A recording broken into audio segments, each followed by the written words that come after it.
Hey, everyone. Welcome back to the channel. I'm Roy, and today, I've got something really special for you. Whether you're learning English or just love a good story, this video is going to be perfect for you. We're going to dive into a heartwarming story called The Story of Sarah, a dream of becoming a doctor, and along the way, you'll not only hear an inspiring tale, but also pick up some valuable English vocabulary, phrases, and expressions. Learning English can be tough sometimes, but what better way to practice than through a story that's full of dreams, hope, and determination. Sarah's journey will help you not only improve your language skills but also get inspired by her passion and resilience as she chases her dream of becoming a doctor, despite the challenges she faces. So, get comfy, grab a notebook if you want to jot down some new words, and get ready to practice your English with a story that will truly touch your heart. And hey, before we get started, make sure to hit the subscribe button and ring that bell so you won't miss any of our future stories and English lessons. Ready? Let's get into Sarah's journey. Chapter 1. The Small Village of Kingston. In the small, tranquil village of Kingston, nestled deep within the lush green countryside of Newark, lived a young girl named Sarah. Kingston was the kind of place where life moved at a slow, predictable pace. The air was thick with the scent of damp earth and freshly grown crops, and the sound of distant cattle bells filled the quiet hours of the morning and evening.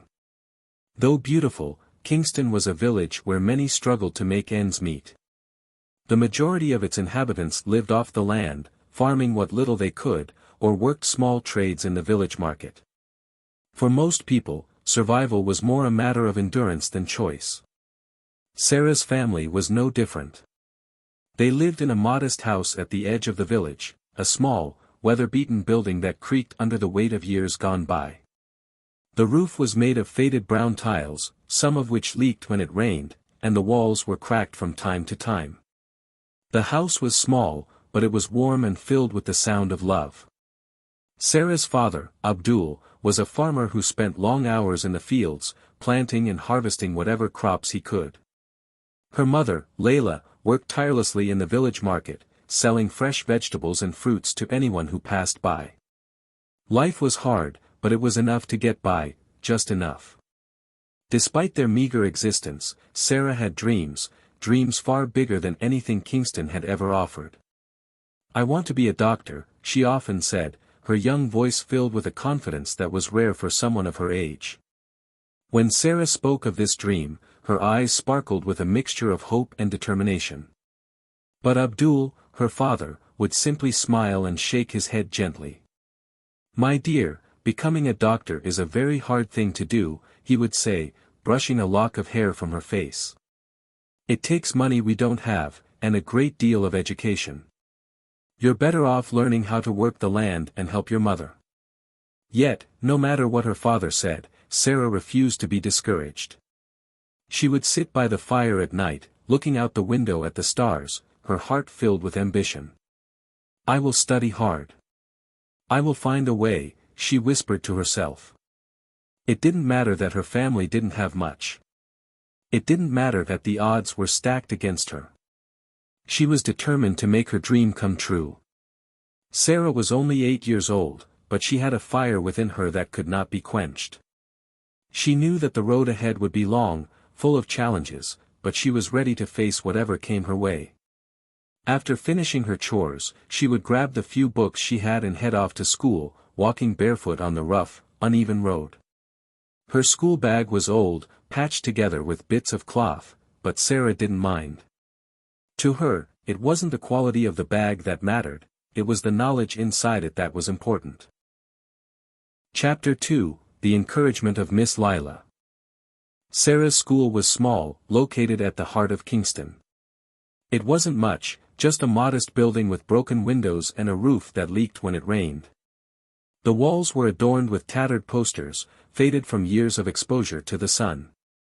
Despite the worn-out conditions, Sarah loved school. Every morning, she eagerly joined her classmates, sharing in the collective excitement of learning.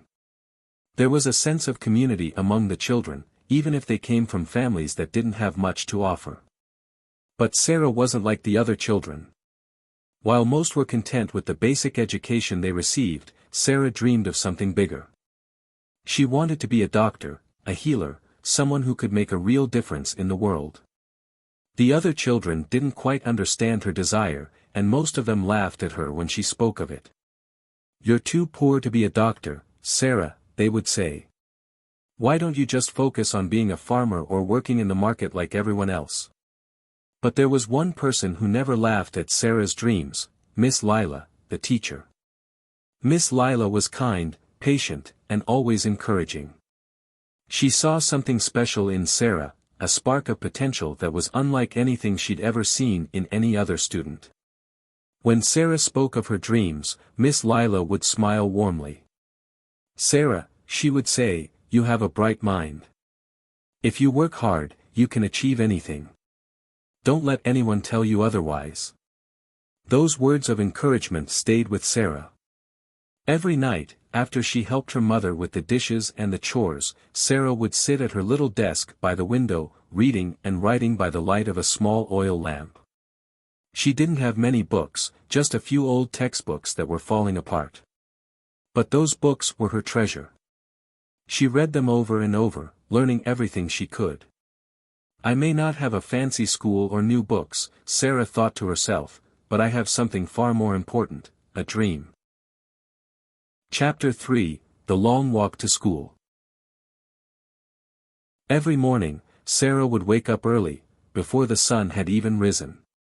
The sky was often still a dark shade of blue, and the air was cold and crisp.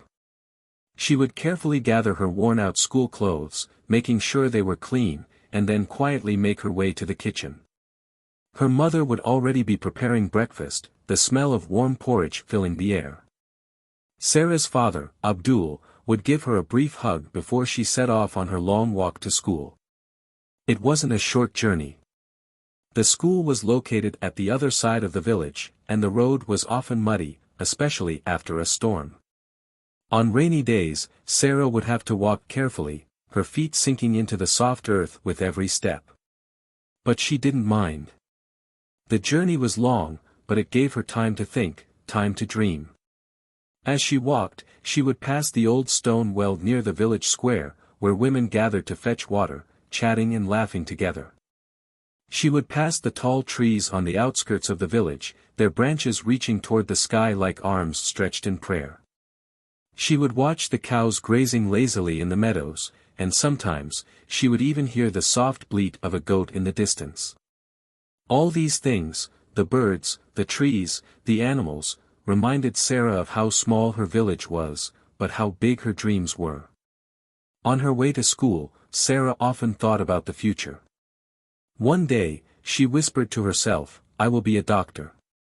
I will help people. I will make my family proud."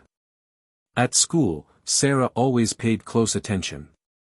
She didn't have the nicest clothes or the newest books, but she had something more valuable than any material possession: she had a hunger for knowledge.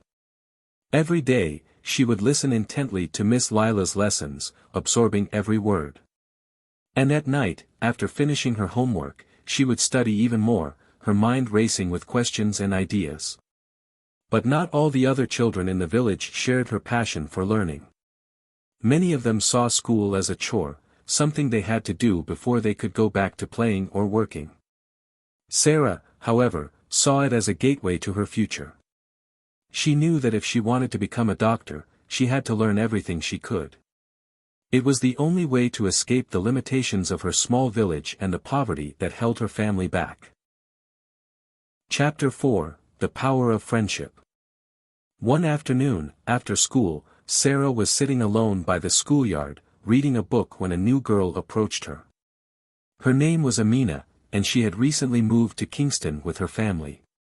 Amina had a kind smile, and her eyes sparkled with intelligence and curiosity. She was different from the other children, who mostly kept to themselves. Amina was friendly and eager to make new friends. "Hi," Amina said shyly, sitting next to Sarah. "What are you reading?" Sarah smiled, feeling a wave of relief wash over her. It's a science book. I want to be a doctor someday. Amina's eyes lit up with excitement. Really? Me too. I want to help people, just like you. From that moment, Sarah and Amina became inseparable. They would study together, sharing books, notes, and dreams. Amina was always there to encourage Sarah when she felt discouraged, reminding her of why she was working so hard. You can do it, Sarah, Amina would say. We both can. Their friendship became a source of strength for Sarah. Amina's family didn't have much, but they shared what little they had. One day, Amina gave Sarah a small leather-bound notebook as a gift. I know you like to write, she said. So I thought you might like this. Sarah's heart swelled with gratitude. Thank you, Amina. I'll treasure this forever. Amina's generosity reminded Sarah that even though they didn't have wealth, they had something far more important, each other. They were a team, supporting each other every step of the way. Chapter 5, The Science Competition. One day, Miss Lila announced an exciting opportunity for the students of Kingston. There's a science competition in the city, she said, her voice filled with excitement. The winner will receive a scholarship to continue their education. This could be a chance for someone to make their dreams come true. Sarah's heart raced. A scholarship? This could be her chance to achieve her dream of becoming a doctor. She immediately decided to participate. I have to win this, she thought. This is my chance. Sarah chose to create a project on the importance of clean water, and she worked tirelessly for weeks, staying up late at night to perfect her presentation. Amina helped her every step of the way, offering ideas and encouragement. When the day of the competition arrived, Sarah was nervous but determined. She traveled with Amina to the city, where the competition was held. There, Sarah saw many other students, some with professional-looking projects and impressive displays.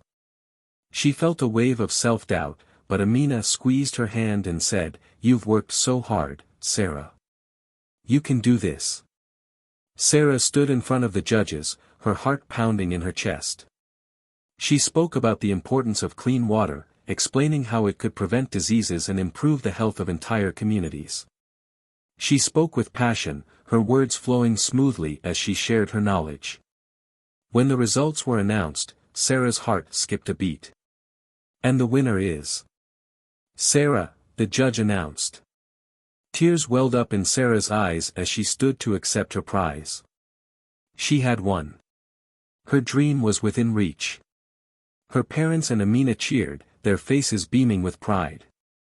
With the scholarship, Sarah was able to attend a better school in the nearby town. It was far from home, but she was ready. She was determined to learn everything she could and bring her dream of becoming a doctor one step closer to reality. Chapter 6, A New School and New Challenges. The scholarship was a turning point in Sarah's life, but it also marked the beginning of a new chapter, one that came with its own set of challenges. The school she would attend in the nearby town was vastly different from the small, humble school in Kingston. It was a large, modern institution, with gleaming windows and state-of-the-art facilities. The students there were wealthy, many of them coming from families who could afford to send their children abroad for further education. Sarah, by contrast, felt out of place. The first day she walked through the gates of the new school, her heart raced. The halls were bustling with students dressed in expensive uniforms, their voices carrying in the air as they laughed and chatted. Sarah walked through the corridors, her footsteps echoing in the silence, feeling a deep sense of isolation. She had never been surrounded by so much wealth, and the contrast to the life she had known in Kingston was jarring. In the classroom, the teachers were strict and demanded more than Sarah had ever been asked to give. The assignments were tougher, the expectations higher, and the pace of the lessons faster. At times, Sarah felt overwhelmed by the sheer volume of information she was expected to absorb. There were moments when she doubted herself, when she wondered if she truly belonged in this world of privilege and luxury. But then she would think of her family, of the long nights she spent studying by candlelight, and of her dream of becoming a doctor. "I can do this," she whispered to herself. "I have to do this." She poured herself into her studies with a determination that surprised even her. While other students spent their evenings socializing or enjoying their wealth, Sarah stayed up late, reading medical journals, studying anatomy, and memorizing complex concepts. She had no time for distractions. This was her chance, and she wasn't about to squander it. Despite the challenges, Sarah's hard work began to pay off. She earned high marks in her classes, impressing her teachers with her knowledge and dedication. But the isolation she felt remained. She was still the outsider, the girl who came from a small village, the girl who couldn't afford the latest gadgets or the newest clothes. One day, as Sarah sat alone in the school library, her nose buried in a book, a voice broke through her thoughts. "You're always studying, aren't you?" It was a voice she hadn't heard before, a soft, but friendly tone. Sarah looked up to see a girl standing beside her. She had dark brown hair and a warm smile. "I'm Emily," the girl said, extending her hand. "I've seen you around. You're always so focused." Sarah hesitated for a moment, unsure of how to respond. She wasn't used to people approaching her like this. But then she smiled back, shaking Emily's hand. "I'm Sarah. And yes, I guess I am always studying." From that moment on, Emily became Sarah's first true friend at the new school.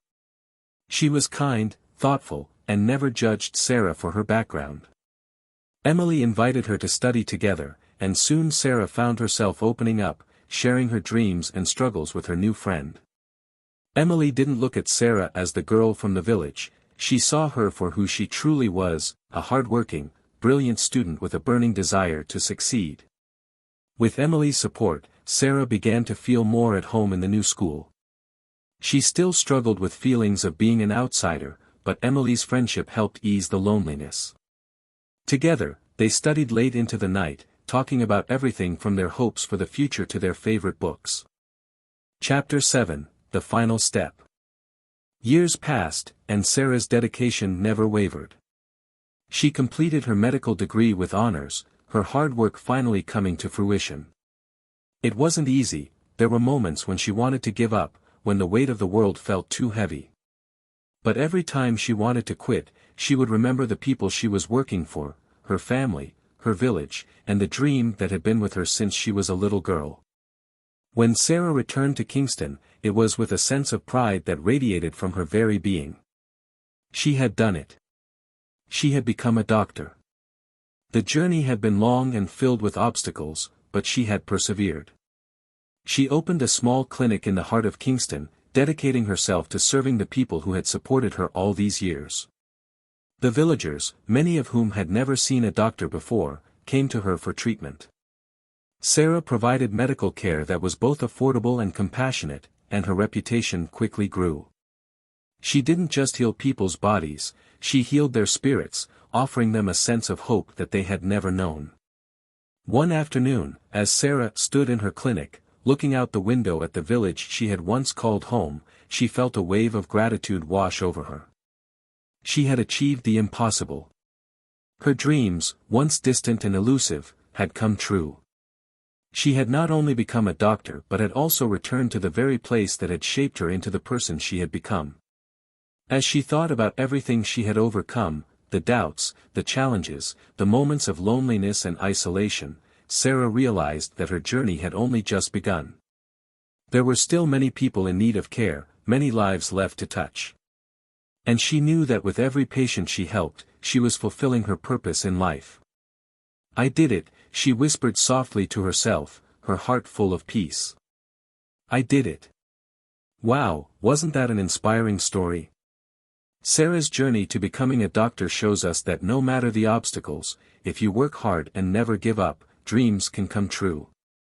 I hope you enjoyed the story and picked up some new English words along the way.